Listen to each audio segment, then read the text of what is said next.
Hello friends मोर एखाने आसले तुम पुणी एक नुआ वीडियो स्टार्ट करने आगे कही रखी चैनल को जो मैंने नुआ विजिट कर प्लीज सब्सक्राइब पाखे ऑल बेल आइकन प्रेस ना कहीं जेकोसी वीडियो अपलोड करी प्रथम नोटिफिकेशन तुम मान पाखु जीव। तो चलते स्टार्ट करवा आज वीडियो कौन रहा।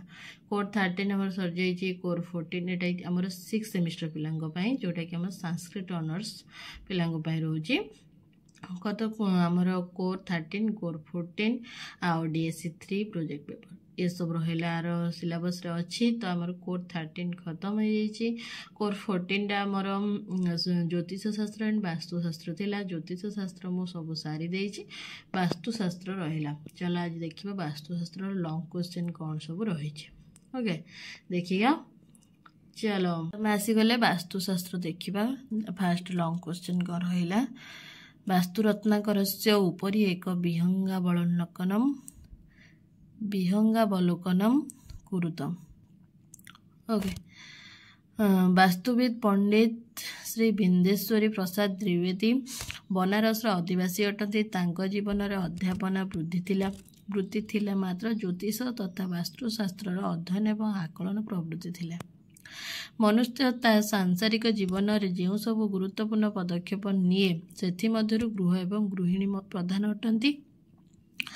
गृहिणी निर्वाचन निमंते ज्योतिष शास्त्र गुरुत्व अधिक, किंतु गृह निर्माण अथवा निर्वाचन जदि तैयारी करा जाइथिबा घर किणा जाउथाय निमंते वास्तुशास्त्र गुरुत्व तत्वधिक होइथाय, कारण गृहटी पुरुष व्यापी दृष्टि रहे। पंडित बिंदेश्वरी प्रसाद द्विवेदी महोदय तांको रचित वास्तुरत्नाकर ग्रंथर प्रारंभ में प्रदत्त ग्रंथ सूची जना पड़े जे केते प्रकार वास्तुशास्त्र अध्ययन करी से एक ग्रंथटी संकलन करिसेंती। वस्तुतः वास्तुरत्नाकर एक वास्तु संकलन मात्र सर्वोत भाव यह एक मौलिक ग्रंथ नुहे, सेथिपाई यह अनेक उदाहरण संबलित अटे। वास्तुराज वल्लभ बृहद दैवरंजन वास्तु प्रदीप बृह संहिता वास्तु रत्नावली ज्योतिर्निर्बंध वास्तु रत्नमाला विश्वकर्म वास्तुशास्त्र वास्तु प्रबंध मुहूर्त गणपति इत्यादि ग्रंथ समूह तांकर उपजीव्य ग्रंथ थिले। वास्तु रत्नाकर विषय संयोजन बेस बुद्धिमतार सह से करि पारिछन्ति। एही ग्रंथरे से 12 गोटी प्रकरण सन्निविष्ट करी गृहटीए निर्माण काल एक एवं परे जहाँ जहाँ करबा उचित से सब दर्शाइछन्ति। प्रकरण गुड़िकर यथाक्रम भू परिग्रह प्रकरण। एही प्रकरण रे मंगलाचरण सह भूमिर प्रकार भेद शुभाशुभ ग्रामवासी विचार भूमि परीक्षण भूमिर शल्य दोष तथा शल्य दोषर निवारण इत्यादि कथा वर्णित होइछि। ओके दिक् शोधन प्रकरण। यही प्रकरण रे गृह निर्माण दृष्टि विभिन्न दिगर वैशिष्ट्य दिगमानकर शुभाशुभ दिग अनुसार प्रकोष्ठर संजीकरण एवं जो दिगरे जहाँ रहिबा कथा जदि न थाए तेबे दिगमानक शोधन निमंते उपाय सब दिया जाइछि। शल्यधार प्रकरण। शल्य शब्दर अर्थ क्षत बा घा। गृह एवं जो भूमि रे गृह निर्मित होबाकू अच्छी ताहा किछि क्षति बा अशुभ प्रदायक चिन्ह अच्छी कि नहीं एवं जदि अच्छी से सबुर अशुभ दोष किपरि निराकृत हो पारिबो से संपर्क रे ये प्रकरण रे वर्णना रही। ओके जीवा नेक्स्ट पैराग्राफ को। तो नेक्स्ट पैराग्राफ को आम आसीगले आ गोटे कौन प्रकरण रहा मेलापक प्रकरण। ग्रह और नक्षत्र विचार रे भूमि ग्रहणर समय अथवा गृहारंभ निमंते शुभ देवायर समय अथवा प्रश्नकर्तार प्रश्नर समय को विचार करिने ग्रह नक्षत्र तथा राशि दृष्टि गृहर एवं गृहकर्तार मेलापक विचार करा जाए। से संपर्क रे समस्त तथ्य वे प्रकरण रे वर्णित होइछि। आयद्यनयन प्रकरण। भूमि अथवा गृहर दैर्घ्य एवं प्रस्थ को हिसाब करी गृह पिंड निर्णय करा जाए। गृहकर्तार राशि अनुसार पिंड भिन्न भिन्न होइथाए। विभिन्न ज्योतिषिक हिसाब रे गृहर आय आयु व्यय अंशादीर साधन तथा शुभाशुभ निर्णय करा जाए। से सबरु विस्तृत विवरण एथिरे मिले। गृह प्रकरण ପ୍ରକରଣ ଗୃହାରମ୍ଭରେ ଭିତ୍ତି ବା ଆଧାରର ବିଚାର, ଗୃହର ଉଚ୍ଚତା ବିଚାର, ଗୃହର ପ୍ରକୋଷ୍ଠ ସଜ୍ଜୀକରଣ ତଥା ବିଭିନ୍ନ ଚିତ୍ର ସ୍ଥାପନର ସ୍ଥାନ ବା ଦିଗ ଇତ୍ୟାଦିର ବିଚାର ଏକ ପ୍ରକରଣରେ ମିଳେ। ଇଷ୍ଟିକା ପ୍ରକରଣ ବହୁ ପୂର୍ବ କାଳରୁ ଇଟା ତିଆରି କରି ଘର କରିବାର ପ୍ରଥା ପ୍ରଚଳିତ ଥିଲା। ବିଭିନ୍ନ ବର୍ଣ୍ଣ ଯଥା ବ୍ରାହ୍ମଣ, କ୍ଷତ୍ରିୟ ଇତ୍ୟାଦିଙ୍କ ନିମନ୍ତେ ଗୃହଗୁଡ଼ିକ ବିଭିନ୍ନ ଆକାରର ହୋଇଥାଏ। ଏପରିକି ବିଭିନ୍ନ ବର୍ଗ ଯଥା ରାଜା, ମନ୍ତ୍ରୀ, ସେନାପତି, ପୁରୋହିତ ଇତ୍ୟାଦିଙ୍କ ନିମନ୍ତେ ମଧ୍ୟ ଗୃହର ଆକାର ଭିନ୍ନ ଥାଏ। ସେସବୁ ଦୃଷ୍ଟିରୁ ଇଷ୍ଟିକା ବା ଇଟାର ଆକାର ପ୍ରକାର ମଧ୍ୟ ତଦନୁଯାୟୀ ହୋଇଥାଏ। ଏସବୁର ବିଚାର ଏହି ପ୍ରକରଣରେ ରହିଛି। ଦ୍ୱାର ପ୍ରକରଣ ଗୃହର ପିଣ୍ଡ, ଗୃହ ଭୂଫଳ, 12 ମାସ, ତିଥି, ନକ୍ଷତ୍ରାଦିର ବିଚାର, ଗୃହର ଏବଂ ଗୃହକର୍ତ୍ତାର ରାଶି ତଥା ଜାତି ବିଚାର କରାଯାଇ ଗୃହକର୍ତ୍ତାର ରାଶି ନକ୍ଷତ୍ର ଅନୁଯାୟୀ ଏବଂ ଗୃହର ସମ୍ମୁଖ ଦିଗ ଅନୁଯାୟୀ କେଉଁ ଅଂଶରେ ମୁଖ୍ୟ ଦ୍ୱାର ସ୍ଥାପନ କରାଯିବ ତତ୍ ସମ୍ପର୍କିତ ବିଚାର, ବିଭିନ୍ନ ଦିଗକୁ ଥିବା ଦ୍ୱାରର ଶୁଭାଶୁଭତ୍ୱ ଦୃଷ୍ଟିରୁ ବିଚାର କରି ଏହି ପ୍ରକରଣରେ କରାଯାଇଛି। ଗୃହ ଆରମ୍ଭ ପ୍ରକରଣ ଗୃହର ଆରମ୍ଭ ସମୟର ଲଗ୍ନ, ତିଥି, 12 ମାସ, ଆକାଂଶ, ନକ୍ଷତ୍ରାଦିର ବିଚାର ଏହି ପ୍ରକରଣରେ କରାଯାଇଛି। ଗୃହ ପ୍ରବେଶ ପ୍ରକରଣ ଏହି ପ୍ରକରଣରେ ଗୃହ ପ୍ରବେଶର ବିଧି ତଥା ପ୍ରବେଶ ନିମନ୍ତେ ପ୍ରକୃଷ୍ଟ ମୁହୂର୍ତ୍ତର ନିର୍ଦ୍ଧାରଣ ସମ୍ପର୍କରେ ବିସ୍ତୃତ ସୂଚନା ମିଳିଥାଏ। ପରିଶିଷ୍ଟି ପ୍ରକରଣ ଆଧୁନିକ ଯୁଗରେ ଏହି ପ୍ରକରଣର ଗୁରୁତ୍ୱ ପ୍ରାୟ ନାହିଁ, ଅଥଚ ପୂର୍ବ କାଳରେ ଏହି ପ୍ରକରଣଟି ସର୍ବାଧିକ ଗୁରୁତ୍ୱ ବହନ କରୁଥିଲା। କାରଣ ଏଥିରେ ରାଜା, ମନ୍ତ୍ରୀ, ସେନାପତି, ସଚିବ, ପୁରୋହିତ, ପାରିଷଦ ଇତ୍ୟାଦିଙ୍କ ଗୃହର ମାନ, ଅଶ୍ୱଶାଳାଦିର ଆକାର ପ୍ରକାର ତଥା ଦିଗ, ନିର୍ମାଣ କୌଶଳ ତଥା ବାସ୍ତୁ ପୂଜନୀର ବିଧି ଇତ୍ୟାଦି ବିଚାର କରାଯାଇଅଛି। ଜଳାଶୟ ପ୍ରକରଣ ପୁଷ୍କରଣୀ, ବାମ୍ଫି, କୂପ, କ୍ଷୁଦ୍ର ଜଳାଶୟ ଇତ୍ୟାଦିର ନିର୍ମାଣ ବିଧି, ଦିଗ ନିର୍ଣ୍ଣୟ ଏବଂ ଶୁଭ ମୁହୂର୍ତ୍ତ ସମ୍ପର୍କରେ ବିସ୍ତୃତ ବିଚାର ଏହି ପ୍ରକରଣରେ ପ୍ରସ୍ତୁତ କରାଯାଇଛି। ରତ୍ନ ସମୂହର ଉତ୍ପତ୍ତି ସ୍ଥଳ ହେତୁ ସମୁଦ୍ରକୁ ରତ୍ନାକର କୁହାଯାଏ। ବାସ୍ତୁ ସମ୍ପର୍କିତ ତଥ୍ୟ ରୂପକ ରତ୍ନ ସମୂହର ଆକାର ଅଥବା ଖଣି ଭାବରେ ସ୍ୱୀକୃତ ଏହି ଗ୍ରନ୍ଥଟିର ନାମକରଣ ବାସ୍ତୁ ରତ୍ନାକର ବୋଲି କରି ଲେଖକ ପଣ୍ଡିତ ବିଦ୍ଧେଶ୍ୱରୀ ପ୍ରସାଦ ଦ୍ୱିବେଦୀ ଏକ ସାର୍ଥକ ସ୍ରଷ୍ଟା ଭାବରେ ନିଜକୁ ଉପସ୍ଥାପିତ କରିପାରିଛନ୍ତି। ଯିବା ନେକ୍ସଟ ପାରାଗ୍ରାଫକୁ। ଏଇଟା ଆମର 1 ନମ୍ବର ଏଠି ସରିଗଲା, ତାପରେ 2 ନମ୍ବର ଆରମ୍ଭ ହେବ। ନେକ୍ସଟ ପାରାଗ୍ରାଫରୁ ଯିବା ଆଗରୁ କହି ରଖିବି, ପ୍ଲିଜ୍ ଲାଇକ୍ କର, ତୁମ ସାଙ୍ଗମାନଙ୍କ ପାଖକୁ ସେୟାର କର, ଆଉ କମେଣ୍ଟ ମାଧ୍ୟମରେ କ'ଣ ଦରକାର ସେଟା ଜଣାଅ। ଓକେ, ତ 2 ନମ୍ବର ଆମେ ଆସିଗଲେ। କ'ଣ ରହିଲା? ଗୃହସ୍ଥସ୍ୟ ଗୃହ ନିର୍ମାଣସ୍ୟ ଚ ମହତ୍ୱ ଉପର ସଂବିଶଦମ୍ ବର୍ଣ୍ଣୟତେ। ଏଇଟା ଆମର ରହିଲା ଗୃହ ବିଷୟରେ। ଉତ୍ତର କ'ଣ ରହିଲା? ଗୃହସ୍ଥାଶ୍ରମ ପ୍ରଶଂସା, ବାନପ୍ରସ୍ଥ ବ୍ରହ୍ମଚାରୀ ଚତିଶ୍ଚୈବ ତଥା ଦ୍ୱିଜାଃ ଗୃହସ୍ଥସ୍ୟ ପ୍ରସାଦେନ ଜୀବନ୍ତତେ ଯଥାବିଧି ଗୃହସ୍ଥ ଏବଂ ଯଜତି ଗୃହସ୍ଥସ୍ତପ୍ୟତେ ତପଃ ଦଦାତି च ଗୃହସ୍ଥଶ୍ଚ ତସ୍ମାଚ୍ଛେୟୋ ଗୃହାଶ୍ରମୀ। ଗୃହସ୍ଥ ଆଶ୍ରମରୁ ଅବ୍ୟାହତି ନେଇ ଅରଣ୍ୟରେ ବାସ କରୁଥିବା ବାନପ୍ରସ୍ଥୀ ବୃଦ୍ଧାଦି ଗୃହସ୍ଥାଶ୍ରମରେ ପ୍ରବେଶ କରିବା ପୂର୍ବରୁ ଅରଣ୍ୟ ମଧ୍ୟରେ ଗୁରୁକୁଳ ଆଶ୍ରମରେ ବାସ କରୁଥିବା ବ୍ରହ୍ମଚର୍ଯ୍ୟ ବ୍ରତ ପାଳନକାରୀ ଶିଷ୍ୟବୃନ୍ଦ, ସମ୍ପୂର୍ଣ୍ଣ ଭାବରେ ସନ୍ନ୍ୟାସ ଧର୍ମରେ ଦୀକ୍ଷିତ ପରିବ୍ରାଜକ ତଥା ସନ୍ନ୍ୟାସୀ ବୃନ୍ଦ ତଥା ଅଧ୍ୟୟନ ଅଧ୍ୟାପକ ଅର୍ଥାତ୍ ପଢ଼ିବା ଏବଂ ପଢ଼ାଇବା, ଯଜନ ଯାଜନ ଅର୍ଥାତ୍ ଯଜ୍ଞ କରିବା ଏବଂ କରାଇବା ତଥା ଦାନ କରଣ ଏବଂ ଗ୍ରହଣ ଅର୍ଥାତ୍ ଦାନ ଦେବା ଏବଂ ଦାନ ନେବା ଯେଉଁମାନଙ୍କର କର୍ତ୍ତବ୍ୟ ସେହି ଦ୍ୱିଜନ୍ମା ବ୍ରାହ୍ମଣ ବୃନ୍ଦ, ଏଇମାନେ ସବୁ ଗୃହସ୍ଥର ଦୟାରେ ବା ଅନୁଗ୍ରହରେ ସେମାନଙ୍କ ନିମନ୍ତେ ସ୍ଥିରୀକୃତ ନିୟମ ଅନୁସାରେ ଜୀବିକା ନିର୍ବାହ କରନ୍ତି। ଅତଏବ ଯଥାର୍ଥରେ ସେମାନଙ୍କର ଯଜ୍ଞ ଗୃହସ୍ଥର ଦାନ ଦ୍ୱାରା ସମ୍ଭବ ହେଉଥିବାରୁ ଗୃହସ୍ଥ ହିଁ ଯଜ୍ଞ କରେ, ଗୃହସ୍ଥ ହିଁ ତପଶ୍ଚରଣ କରେ ଏବଂ ସେହି ନ୍ୟାୟରେ ଗୃହସ୍ଥ ହିଁ ଦାନ କରେ। ସେହି ହେତୁରୁ ଗୃହସ୍ଥ ଆଶ୍ରମରେ ସମାଜରେ ଥିବା ବ୍ୟକ୍ତିଟି ହିଁ ଉପଯୁକ୍ତ ବର୍ଣ୍ଣିତ ସମସ୍ତଙ୍କଠାରୁ ଶ୍ରେଷ୍ଠ ଅଟେ। ଉତ୍ତମ ଗୃହସ୍ଥ ଦୟା, ଶ୍ରଦ୍ଧା, କ୍ଷମା, ଲଜ୍ଜା, ପ୍ରଜ୍ଞା, ତ୍ୟାଗ, କୃତଜ୍ଞତା ଗୁଣା ଯସ୍ୟ ଭବନ୍ତତେ ଗୃହସ୍ଥ ମୁଖ୍ୟ ଏବଂ ସହ।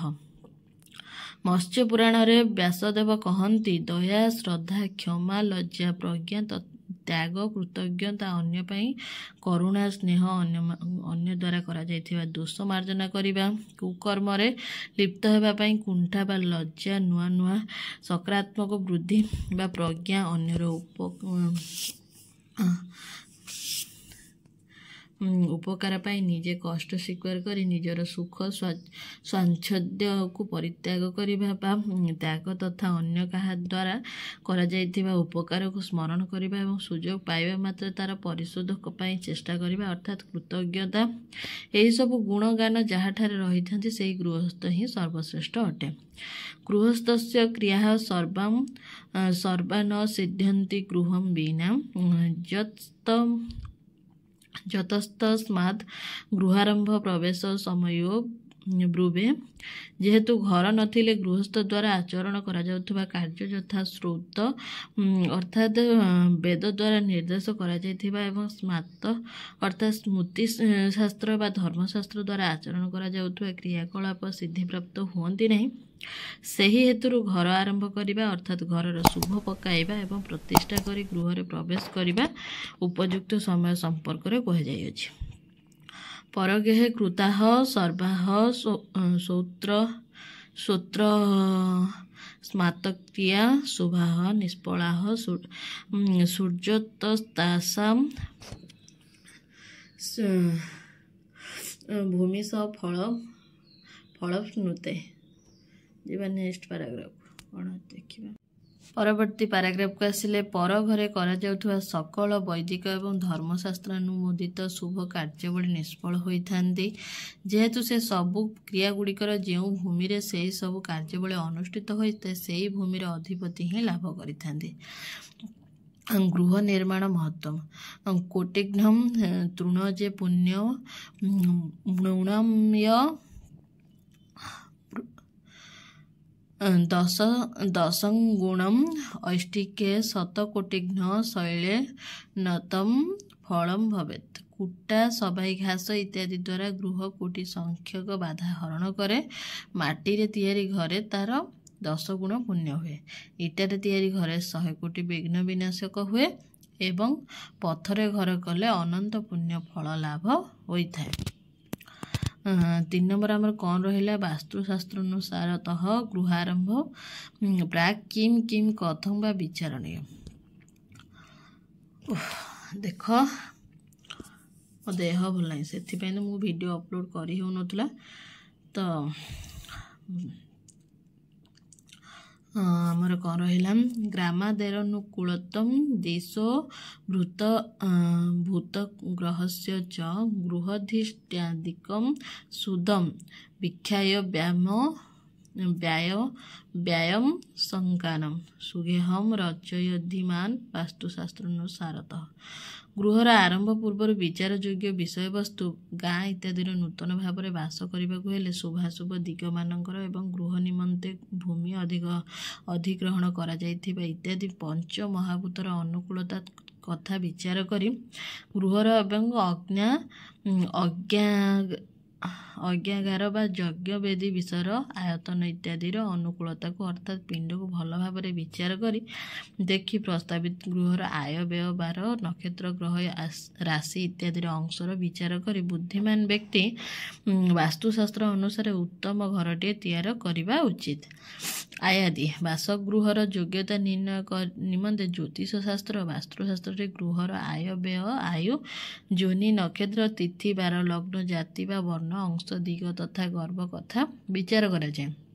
ଏଥି ନିମନ୍ତେ ଗଣନାୟୀ ଆବଶ୍ୟକତା ମଧ୍ୟ ରହିଛି, ଯଥା ଗୃହର ପିଣ୍ଡ ଦୈର୍ଘ୍ୟ ପ୍ରସ୍ତକୁ ଯଦି 0.8 ଦ୍ୱାରା ଭାଗ କରାଯାଏ ତେବେ ଭାଗଶେଷ ଭାଗଫଳ ନୁହେଁ। ଯଦି 0.1 ରହେ ତେବେ ଗରୁଡ଼ ଗର୍ଭ, 0.3 ରହେ ତେବେ ସିଂହ ଗର୍ଭ ଏବଂ ଯଦି 0.5 ରହେ ତେବେ ଋଷଭ ଗର୍ଭ ବୋଲି ଜଣାଯାଏ, ଯାହାକି ଶୁଭଦାୟକ ଅଟେ। ଅତଏବ ଯଦି ଗୃହର ନିର୍ମାଣ ସ୍ଥାନ ତାହା ହୋଇନଥାଏ ତେବେ ନିର୍ମାଣର ପ୍ରକଳ୍ପରୁ ସାମାନ୍ୟ କମ୍ ଅଥବା ବେଶୀ କରିବାକୁ ହୁଏ। ଆୟାଦି ଗର୍ଭ ଜାଣିବାର ଅନ୍ୟ ଏକ ସହଜ ଉପାୟ ମଧ୍ୟ ଅଛି। ଏହି ଗଣନା ଦ୍ୱାରା 0.8 ପ୍ରକାରରେ ଆୟ କଥା ଜଣାଯାଏ। सूत्रटी है गृहर दैर्घ्य और प्रस्तर गुणनफल को अर्थात पिंड को 0.9 द्वारा गुणी 0.8 द्वारा भाग कले रोहुवा भागशेष 0 ରୁ 0.8 निम्न प्रकार आयर सूचना देता है। 0 ध्वजाय शुभ धन प्रकारकारी प्रदानकारी 02 धूमायम गृहर मुख्य तथा तांका पत्नी असुस्थता 03 सिंहायम शत्रु उपर विजय उत्तम स्वास्थ्य संपद और समृद्धि वृद्धि।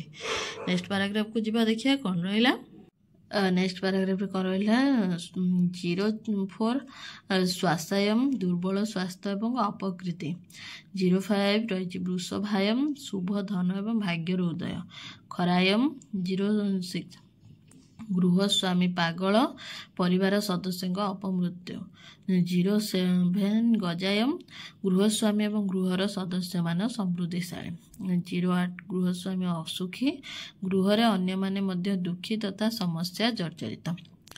नक्षत्र गृहर पिंड दैर्घ्य इंटू प्रस्थ को 0.8 द्वारा गुणन करी 27 द्वारा भाग कले भागशेष संख्या अनुଯାयी गृहर नक्षत्र संख्यार नक्षत्र यथा 18 भागशेष रहिले ज्येष्ठ नक्षत्र जनाजिब। नवांश नक्षत्र संख्या को 04 रे गुणी 09 द्वारा भाग कले भागशेष नवांश हो जाए। परमायु पिंड को 0.8 रे गुणी फल को 60 आयुष को हाराहारी 60 वर्ष द्वारा भाग कले जो भग्नावश शेष रही गृहर परमायु बोली जनाए। ग्रंथांतर रे गृहर आयु संपर्क में कहुए जे पिंड स्थानर क्षेत्रफल को 100 रे हरिदेले जदि भागशेष 45 ରୁ अधिक रहे तेबे शुभ जदि 60 अधिक रहे तेबे अति शुभ अटे। तत्व परमायु को 0.5 रे भाग कले भागशेष जदि 0.1 रहे तेबे पृथ्वी तत्व 0.2 रहिले जल तत्व 0.3 रहिले अग्नि तत्व 0.4 रहिले वायु तत्व 0.5 रहिले आकाश तत्व बोली जना जाए। गृहपिंड निर्णय बेले सीमा बंका टंका थिले प्रथमे 4 भाग समान करी सूता कले हिसाब रे असुविधा रहिबो नाही। अन्य एक सहज उपाय गृहर समस्त तथ्य जना जाई परिबो। उदाहरण भूखंड 75 हाथ लंब एवं 75 हाथ ओसार अतएव 75 × 75 5625 वर्ग हाथ पिंड। ए क्षेत्र में पिंड संख्या को 09 थर लेखि से यथाक्रमे 09 09 6 08 03 08 08 04 एवं 08 संख्यार अलग अलग गुणी गुणन फल को यथाक्रमे 8 07 09 12 08 27 और 120 द्वारा भाग कले से भागशेष गुड़िक यथाक्रमे गृहर 1 आय 2 आय 2 12 3 अंश 4 धन 5 ऋण 6 नक्षत्र 7 तिथि 8 जोग एवं 9 आयु मानकर सूचना मिले यथा 75 × 75 देदेला केमती कौन बाहर करछि देख। ओके जीवा नेक्स्ट पैराग्राफ को कौन रही देखा तो देखने यहाँ देदेला ये लास्ट आर सरला एवं आम 4 नंबर देखा कौन रही। गृहारंभ पद संस्थापनम कीदृशम करणीयम। ओके श्लोक देख कौन लिखा जाइए। वास्तुराज बल्लभ नामक ग्रंथरे प्रथमे गोटे भल दिन रे भूमिर शल्य दिगानुसार तार विस्तृत कोण आयतन इत्यादि परीक्षा करने उचित एवं परे वास्तु देवता पूजा करने उचित। तापर मध्य पत्थर पड़ा पर्यंत अथवा पानीर धार पड़ा पर्यंत भूमि को खोदन करी भूमि को नियम अनुसार शोधन करने उचित। अर्थात सबुठारु भल हेबो जदि सेतिरे माटी को खोली फेंगी दिया जायतिबा सेतिरे बाली इत्यादि भर्ती करा दिया जिवो। तापरे गृहदेव गृह अर्थात मंदिर इत्यादि निर्माण पई उपयुक्त लग्न चंद्रଙ୍କ स्थिति शकुन अर्थात लक्षणर बलाबल सहित विचार करी गोटे शुभ दिन रे घरर शुभ खुंठ बा आधार बा शिलान्यास पकाइबा उचित। पद संस्थापनम वास्तु रत्नाकर नामक ग्रंथर नवम अध्याय एक संपर्क में विस्तृत आलोचना करा जायछि। अन्यतम वास्तु ग्रंथ रत्नमाला को उद्धार करी ग्रंथकार लेखक बाराह रत्नमालायम ସୌରେନ୍ଦୁଜୀବ ସୌମାନ୍ୟମ୍ ଭାର୍ଗବସ୍ୟ ଚ ବାସରେ ସୂତ୍ରପାଦାଦିକଂ କାର୍ଯ୍ୟମିଷ୍ଟଂ ସମ୍ଭାବୀ ବାଞ୍ଛତା। ଅର୍ଥାତ୍ ରବି ସୋମ ବୁଧ ଏବଂ ଶୁକ୍ରବାରରେ ସୂତ୍ରପାତ ଗୃହ ଶୁଭ ପ୍ରବେଶ ଇତ୍ୟାଦି କରାଯାଇପାରେ କିନ୍ତୁ ଗ୍ରନ୍ଥାନ୍ତରରେ ଲେଖା ଅଛି ଯେ ଆଦିତ୍ୟ ଭୌମ ବର୍ଜସ୍ତୁ ସର୍ବେ ବାର ଶୁଭାବାହ ଇତି ଅର୍ଥାତ୍ ରବି ଏବଂ ମଙ୍ଗଳକୁ ବାଦ୍ ଦେଲେ ଅନ୍ୟ ସମସ୍ତ ବାର ଗୃହର ଶୁଭାଦି କାର୍ଯ୍ୟ ନିମନ୍ତେ ଅନୁକୂଳ ଏବଂ କୃତ୍ୟ ବେଶ୍ମଭବମ୍ ଦିବୈବ ବିହିତମ୍ ରାତ୍ର ପ୍ରବେଶମ୍ କ୍ୱଚିତ୍। ଅର୍ଥାତ୍ ଗୃହ ସମ୍ବନ୍ଧୀୟ ସକଳ ଶୁଭକର୍ମ ଦିବସରେ କରାଯିବା ଉଚିତ କିନ୍ତୁ କେତେକ ମତରେ କେବଳ ଗୃହ ପ୍ରବେଶ କାର୍ଯ୍ୟଟି ରାତିରେ ହେଲେ ମଧ୍ୟ ଚଳିବ। ନେକ୍ସଟ ପାରାଗ୍ରାଫକୁ ଯିବା। କ'ଣ ଅଛି ଦେଖିବା। ଏଇଟା ଆମର ରହିବ ଲାଷ୍ଟ ପାରାଗ୍ରାଫ। ପ୍ଲିଜ୍ ତୁମ ସାଙ୍ଗମାନଙ୍କୁ ସେୟାର କର, କମେଣ୍ଟ କର, ଆଉ କ'ଣ ଲାଇକ୍ କର ତୁମ ସାଙ୍ଗମାନଙ୍କୁ ସେୟାର କର। ଦେଖିବା ଆଉ କ'ଣ ରହିଛି। ଯିବା ନେକ୍ସଟ ଲାଷ୍ଟ ପାରାଗ୍ରାଫ ଆମର ଏଇଟା ରହୁଛି। ବର୍ତ୍ତମାନ ତିଥି ବିଚାର କରାଯାଉ। ବାସ୍ତୁ ରତ୍ନାକର ଗ୍ରନ୍ଥକାର ତିଥି ସୁଧି ସମ୍ପର୍କରେ ଲେଖନ୍ତି। ଦ୍ୱିତୀୟା ପଞ୍ଚମୀ ମୁଖ୍ୟ ତୃତୀୟା ଷଷ୍ଠିକା ତଥା ସପ୍ତମୀ ଦଶମୀ ଚୈବ ଦ୍ୱାଦଶ କଦାସି ତଥା ତ୍ରୟୋଦଶୀ ପଞ୍ଚଦଶୀ ତିଥୟଃ ସ୍ୟୁଃ ଶୁଭାବହ ଦାରିଦ୍ର୍ୟଂ ପ୍ରତିପଦ କୁର୍ଯ୍ୟାଚତୁର୍ଥୀ ଧନହାରିଣୀ ଅଷ୍ଟମୀଉच्चाटनं चैव नवमी सत्यघातिनी दर्शे राजभयं यं भूते दार विनाशम। यद्यपि साधारणतः तिथि विचार निमंते